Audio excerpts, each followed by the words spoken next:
27, 1981, a mosque in Tehran. A cleric stands on stage. A man approaches, disguised as a journalist, places a tape recorder in front of him.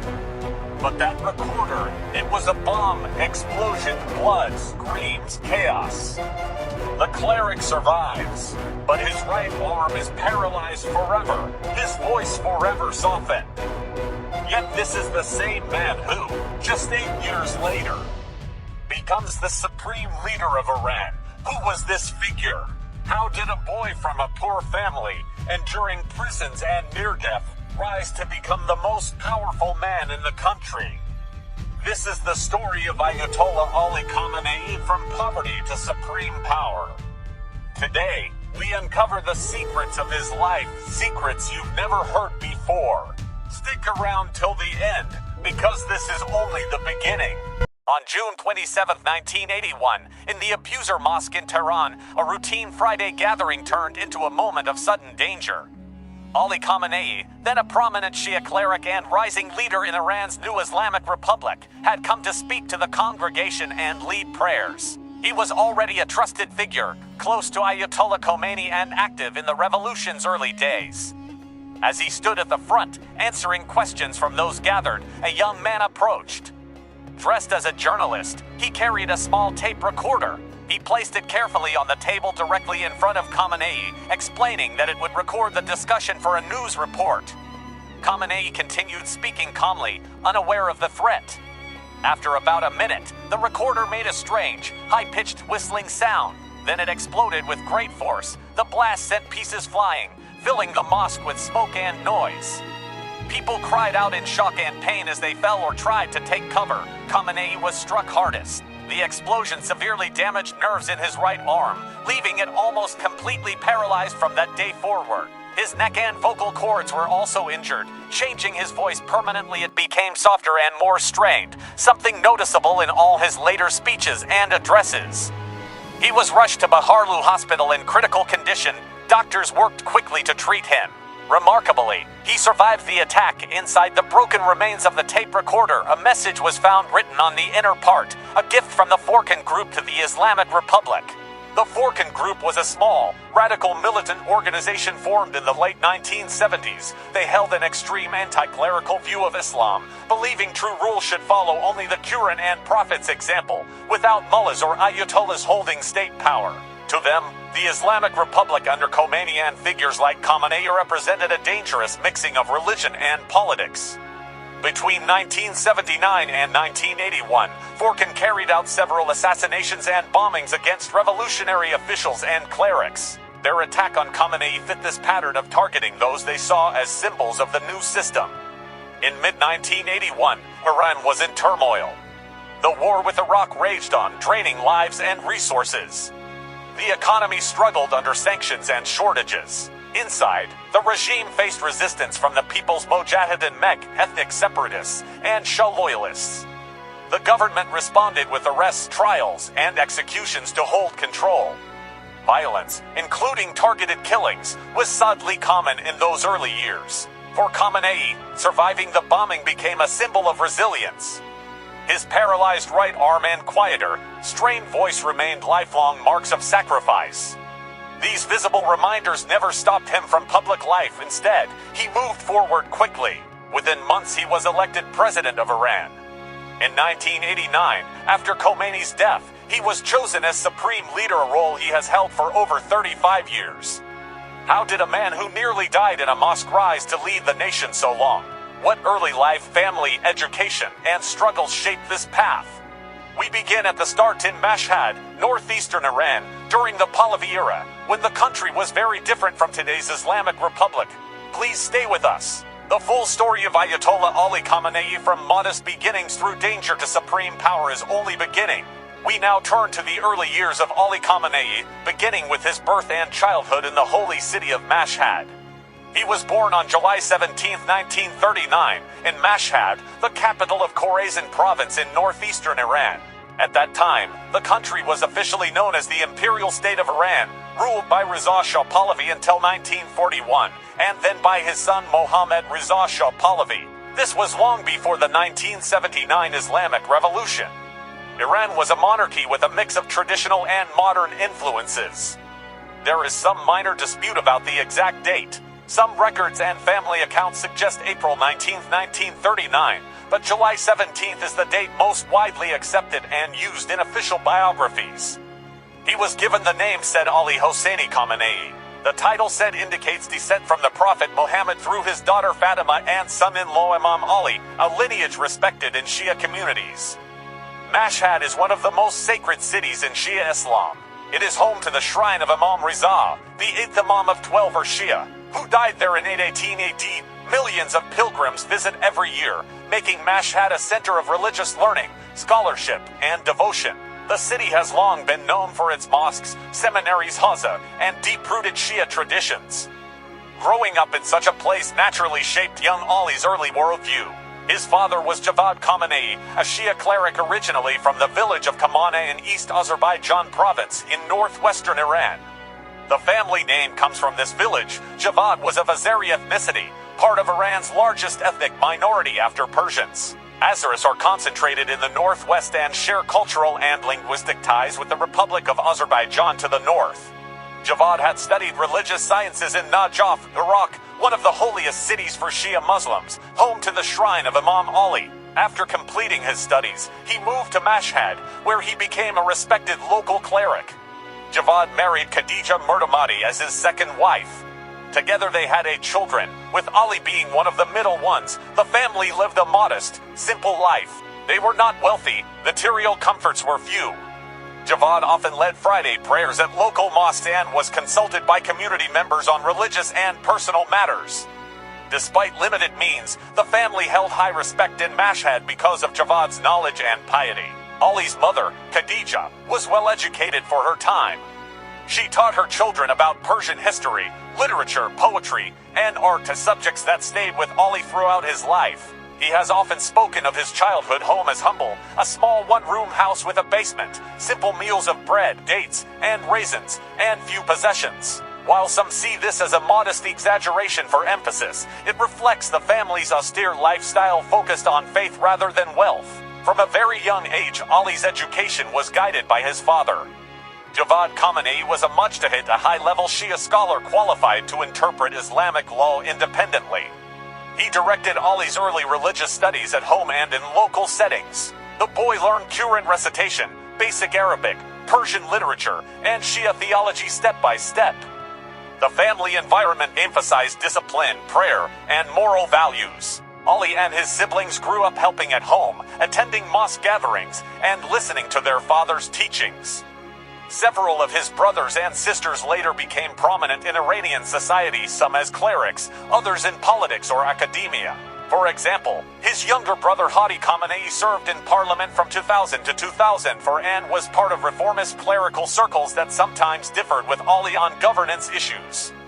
Though the household was modest, it was rich in intellectual and spiritual life. Mashhad's religious atmosphere surrounded them daily.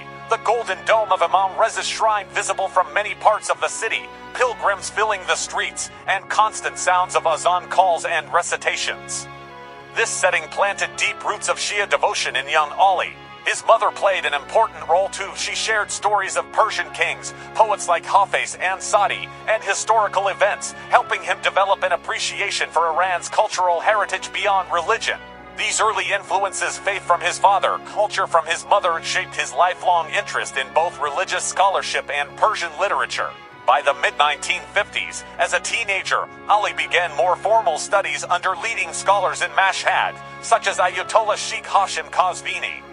Mashhad was already a major center for Shia learning, second only to Qom and Najaf. He studied traditional subjects, fiqh, Islamic jurisprudence, usual principles of jurisprudence, hadith, and tafsir Quran interpretation. His childhood was marked by simplicity and seriousness. There were no luxuries, but there was stability, respect, and a clear sense of purpose. These early years in Mashhad laid the foundation for the path that would take him from a quiet clerical family to the center of Iran's revolutionary changes. In the next sections, we will look at how these beginnings connected to broader political developments in Iran under the Shah, and how Ali's education moved toward calm and deeper involvement in opposition activities. Please continue with us. The story of Ayatollah Ali Khamenei, from a boy in holy Mashhad to the leader of a nation, unfolds step by step. Let us now look more closely at the family background of Ali Khamenei, particularly his ethnic roots and the heritage that shaped his early identity. His father, Javad Khamenei, was born in the village of Khamenei, located in East Azerbaijan province in the far northwest of Iran. This region borders the Republic of Azerbaijan and has long been home to a large Azeri population. The family surname itself comes from this village, Khamenei, a small place known for its rural life and traditional ways. Javad Khamenei belonged to the Azeri ethnic group. Azeris, also called Azerbaijani Turks in some contexts, form the largest ethnic minority in Iran after the Persian majority. They make up roughly 16 to 20% of Iran's population, concentrated mainly in the northwestern provinces like East and West Azerbaijan, Ardabil, and Zanjan. Azeris speak Azerbaijani Turkish as their mother tongue, though most are bilingual in Persian, the official language. They share cultural, linguistic, and historical ties with people across the border in the Independent Republic of Azerbaijan. In Iran, Azeris have been an integral part of society for centuries. Many prominent figures in Iranian history, politics, religion, and culture have Azeri roots, including religious scholars, poets, and leaders. Despite being a minority, Azeris are well integrated, and their communities maintain strong traditions of Shia faith, family values, and hospitality. Javad Khamenei pursued religious education early in life. He traveled to Najaf in Iraq, one of the holiest cities for Shia Muslims, home to the shrine of Imam Ali, the first Imam. Najaf has been a major center of Shia learning for over 1,000 years, attracting students from Iran, Iraq, Lebanon, and beyond. There, Javad studied advanced Islamic sciences, fiqh, usul, hadith, and philosophy under respected scholars. He reached the level of a mujtahid, meaning he was qualified to issue independent religious rulings. After completing his studies in Najaf, Javad returned to Iran and settled in Mashhad rather than his native village. Mashhad, with its immense shrine of Imam Rizal, offered a vibrant environment for a cleric. It was a place of pilgrimage, scholarship, and community life. There, he married Khadija Murtamati as his second wife. The couple had 8 children in total, with Ali born as one of the middle siblings. The family lived modestly in Mashhad. Javad supported them through his work as a local cleric, leading prayers, teaching students, giving religious guidance, and sometimes receiving small donations or fees for services. They were respected in their neighborhood not for wealth, but for piety and knowledge. This Azeri clerical lineage gave Ali a sense of connection to both his Iranian homeland and the broader Shia world. Now let us look at the family background and ethnicity of Ali Khamenei. His father, Javad Khamenei, was born in the village of Khamenei in East Azerbaijan province, northwest Iran. The family name comes from this village. Javad was of Azeri ethnicity, part of Iran's largest minority after Persians. Azeris make up about 16 to 20% of Iran's population and live mainly in the northwest, sharing language and culture with Azerbaijan next door. Azeris are well integrated in Iran. Many have held important roles in religion, politics, and culture. They speak Azerbaijani Turkish at home but also Persian, the national language. Shia faith is strong among them.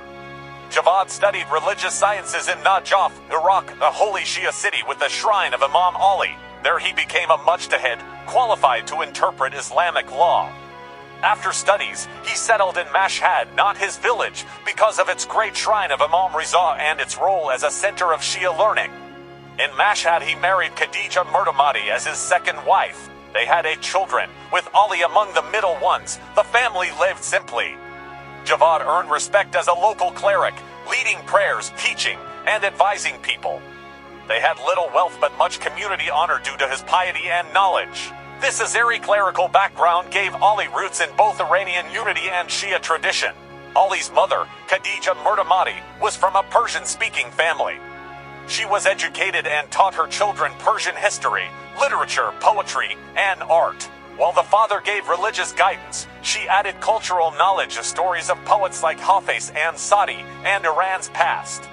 Several siblings later became notable. His younger brother Hadi Khamenei was a cleric and parliament member 2000 to 2004. He joined reformist clerical groups that sometimes questioned strong central leadership. Being Azeri and Mashhad meant blending identities, Turkish family language at home, Persian society outside.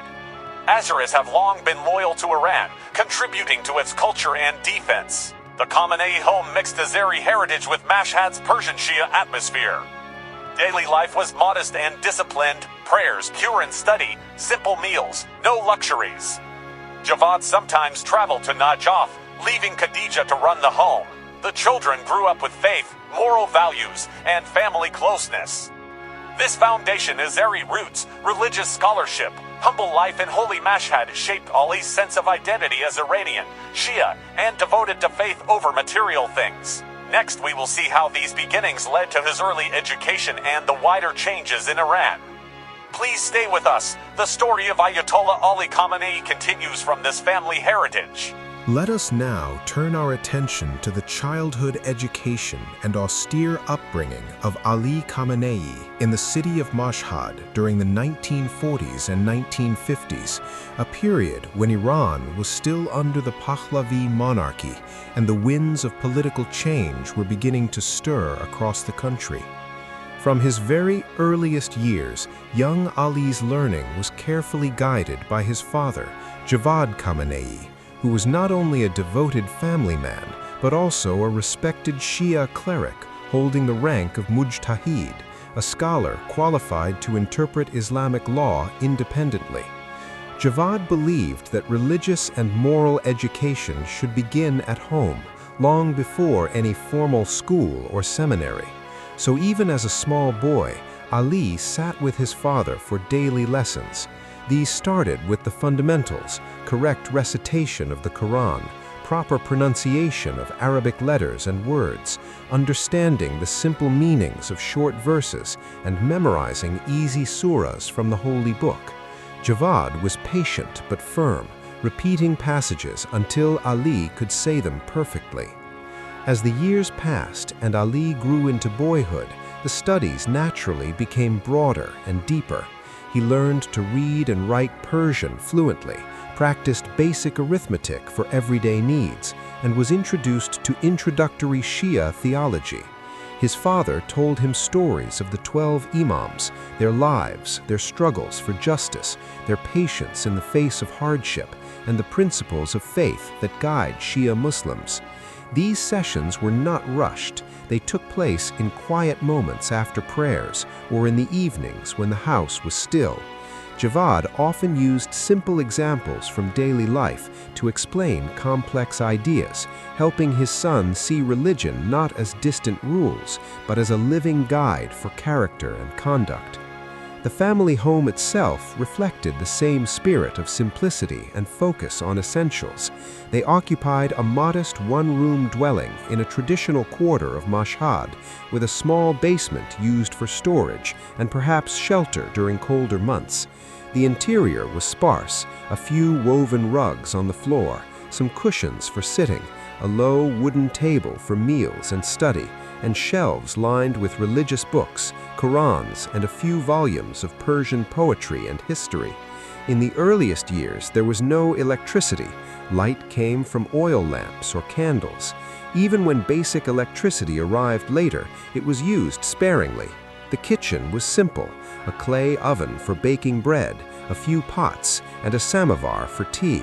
Meals followed a plain pattern, fresh flatbread baked at home each day, dates and raisins as staples, occasional yogurt, cheese or lentils, and strong black tea. Meat was a rarity, appearing only on religious holidays when guests visited, or if a kind neighbor shared some. Khamenei has spoken of this life many times in interviews, describing it as one of voluntary austerity. He says the family never felt poor or lacking because their attention was fixed on spiritual richness, moral development, and closeness to God, rather than on accumulating possessions. Some scholars and biographers suggest he may have emphasized this modesty slightly for inspirational effect, but the consensus among those who have studied his early years is that the Khamenei household genuinely embodied the traditional clerical ideal of living humbly and avoiding worldly excess. Daily life followed a steady rhythm shaped by the 5 daily prayers. The call to prayer, the azan, echoed from the minarets of nearby mosques several times a day, gently structuring the hours. The family gathered on a single shared prayer rug facing Mecca, performing their salat together in quiet devotion. After prayers, evenings were often devoted to reading or listening. Javad would open a book, perhaps a commentary on the Quran, a collection of hadith, or a moral tale, and explain its meaning to his children. Young Ali listened attentively, asking questions when something was unclear. He also took part in household tasks from an early age, carrying water from the neighborhood tap, sweeping the floor, helping his mother prepare simple food, or running small errands for neighbors. These chores taught responsibility, humility, and the dignity of work. His mother, Khadija Mirdamadi, brought a softer cultural dimension to this disciplined environment. She was well-read for her time and made sure her children were exposed to Iran's rich literary heritage. In the quiet of the evening or during rest periods, she would recite verses from poets like Hafez, Saidi, or Ferdowsi, explain lines from the Shahnameh, the great epic of Persian kings and heroes, or share stories from Iran's ancient and Islamic history. She encouraged the children to appreciate beauty in art, calligraphy, and nature. This gentle influence balanced the rigorous religious training given by their father, helping Ali develop an appreciation for both spiritual depth and Persian cultural identity. By the time Ali reached about 10 years of age, his education moved beyond the home. He began attending a local maktab, a traditional primary school attached to a mosque or neighborhood, where he studied more advanced Arabic grammar, beautiful Persian calligraphy, and the basics of fiqh, or Islamic jurisprudence. Mashhad's unique religious environment greatly supported this learning. The golden-domed shrine of Imam Reza stood as the heart of the city, drawing scholars, pilgrims, and teachers from across Iran and beyond. The streets were alive with the sound of recitations, lectures, and discussions. Young Ali was described by those who knew him as unusually serious and thoughtful for his age. While other boys played games in the alleys or courtyards, he preferred sitting with books, listening to sermons, or joining small study circles at the mosque. This combination of home instruction, modest living, and immersion in Mashhad's sacred atmosphere built strong character traits that remained with him throughout his life: discipline and self-control, patience in difficulty, contentment with little, respect for knowledge, and an unwavering commitment to faith and moral principles. It was a childhood free of toys, luxuries, distractions, or excess, but deeply filled with purpose, family closeness, and a sense of higher calling. In the sections ahead, we will see how these early foundations prepared him for the larger historical forces at work in Iran under the Shah, forces that would soon draw him into religious studies in Qum and active opposition to the monarchy. Please stay with us. The journey of Ayatollah Ali Khamenei, from a quiet, faith-centered childhood in holy Mashhad to leadership of a nation, continues step by step. Let us now place Ali Khamenei's early life in the broader historical context of Iran under the Pahlavi Shahs, a period of rapid change, modernization, and growing tensions that shaped the country during his childhood and youth. Iran in the mid-20th century was a monarchy ruled by the Pahlavi dynasty, which had come to power in 1925 after Reza Khan, a military officer, staged a coup and later crowned himself Reza Shah Pahlavi. Reza Shah ruled from 1925 until 1941 and sought to transform Iran into a modern, centralized nation-state. He built roads, railways like the Trans-Iranian Railroad linking the Persian Gulf to the Caspian Sea, schools, universities, and a modern army. He promoted secular reforms, banning traditional Islamic veiling for women, raising the marriage age, establishing secular courts, and reducing the influence of religious leaders in education and law. He also encouraged Western dress, women's education, and industrial growth. These changes aimed to strengthen Iran against foreign influence and internal weakness after years of Qajar rule, but they alienated traditional groups, including many clerics who saw their authority eroded. In 1941, during World War II, British and Soviet forces invaded Iran, fearing Reza Shah might side with Nazi Germany. They forced him to abdicate and go into exile. His young son, Mohammad Reza Shah, then 21 years old, became Shah and ruled until 1979. The early years of Mohammad Reza Shah's reign were turbulent. Allied occupation lasted until after the war, and Iran faced political instability. In the early 1950s, Prime Minister Mohammad Mossadegh nationalized Iran's oil industry, challenging British control. This led to a crisis. In 1953, with help from the CIA and British intelligence, a coup restored the Shah's power, removing Mossadegh. The Shah consolidated authority, relying on Western alliances, especially with the United States, for support against Soviet influence during the Cold War. From the 1950s onward, Mohammad Reza Shah pursued aggressive modernization. Oil revenues grew, funding infrastructure, factories, and urban development. Tehran expanded with modern buildings, universities, and industries. In 1963, the Shah launched his most ambitious program, the White Revolution, also called the Revolution of the Shah and the People. This included land reform to break up large estates and redistribute land to peasants, profit sharing for factory workers, nationalization of forests, women's suffrage and rights to vote and run for office, literacy and health corps sent to rural areas, and privatization of some state industries.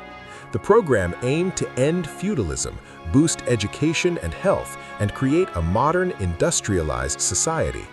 A national referendum in 1963 approved it, and over the years it brought real progress. Literacy rose sharply, rural infrastructure improved, and women's roles expanded in society and education. Yet these reforms created deep divisions. Land redistribution upset traditional landowners and some religious institutions that held waqf, charitable trust lands. Rapid Western-style changes, including secular laws, women's emancipation, and reduced clerical influence, angered many religious leaders who felt Islamic values were threatened. Ayatollah Ruhollah Khomeini, then a prominent scholar in Qom, openly criticized the Shah and the reforms in 1963 speeches, calling them un-Islamic and foreign-influenced. His arrest in June 1963 sparked major protests in Tehran, Qom, and other cities, with hundreds killed in clashes. Khomeini was exiled, first to Turkey, then Iraq, but his voice continued to inspire opposition. The Shah's regime also relied on strong security measures. Savak, the secret police established in 1957 with U.S. help, monitored dissent, arrested opponents, and suppressed political parties in protests. While the country saw economic growth, oil wealth, and urban prosperity, inequality grew, corruption spread among elites, and rural migrants flooded cities seeking work. The Shah promoted Iran as a regional power, building a powerful army and close ties with the West, but many felt the monarchy had become too autocratic, distant from ordinary people, and overly influenced by foreign powers. For a young man like Ali Khamenei growing up in Mashhad, this era was one of contrast. The traditional religious life of his family clashed with the Shah's push for secular modernity. Mashhad remained a stronghold of Shia tradition and pilgrimage, yet the broader country was changing fast. These tensions between faith and modernization, tradition and reform, independence and foreign ties would soon draw many young clerics and students into quiet opposition. In the coming sections, we will see how Ali's religious studies deepened in this changing Iran, leading him to Qom and his first encounters with figures like Ayatollah Khomeini. Please stay with us. The historical setting under the Shah helps explain the path that led Ali Khamenei from a modest childhood to active involvement in Iran's future transformation. Let us now turn to Ali Khamenei's growing opposition to the Shah's regime, a phase that marked his transition from student of religion to active participant in Iran's political and ideological struggles during the 1960s and 1970s.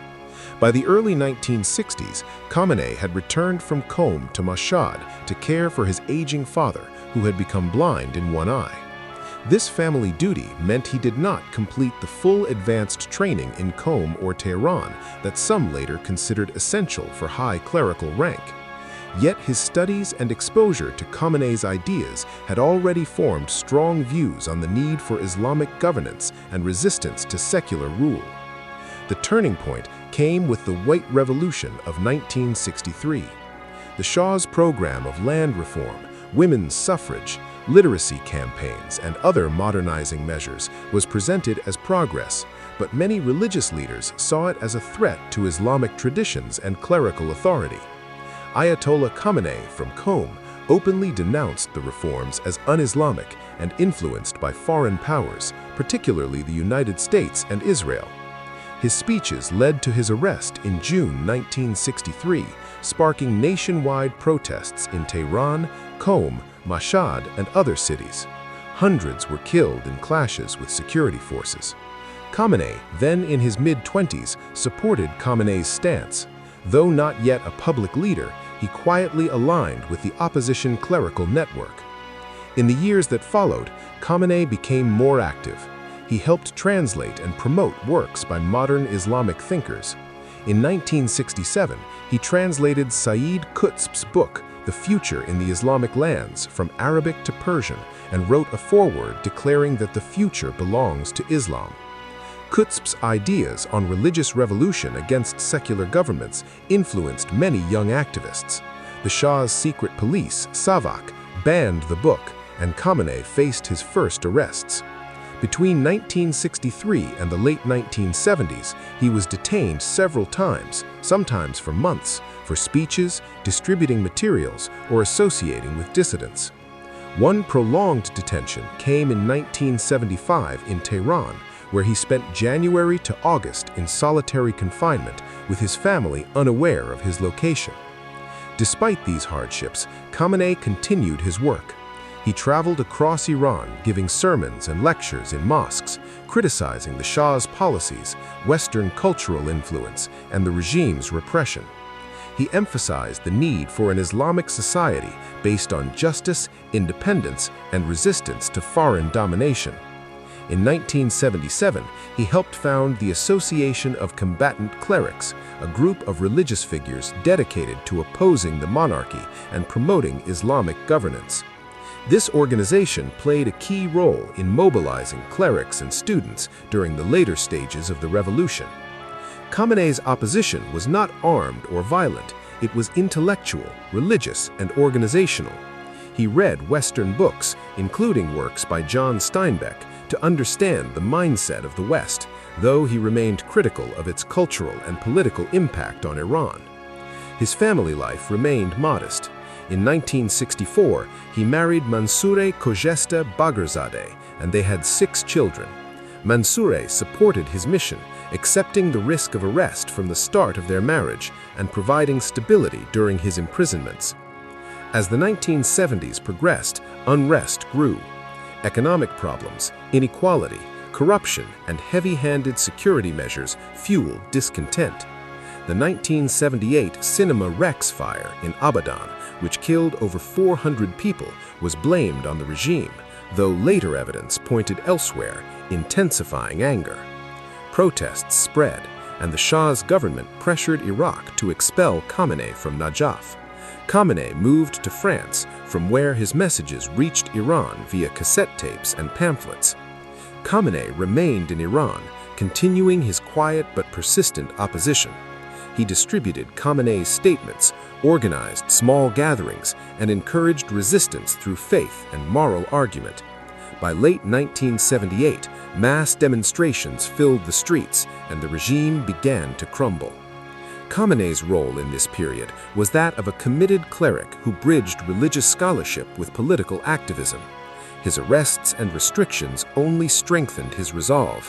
When the revolution succeeded in early 1979, he emerged as one of the trusted figures ready to help build the new Islamic Republic. In the next sections, we will see how this opposition led to his rise in the post-revolution government. Please stay with us. The story of Ali Khamenei's stand against the Shah's regime, rooted in faith and conviction, was a key step towards his later leadership.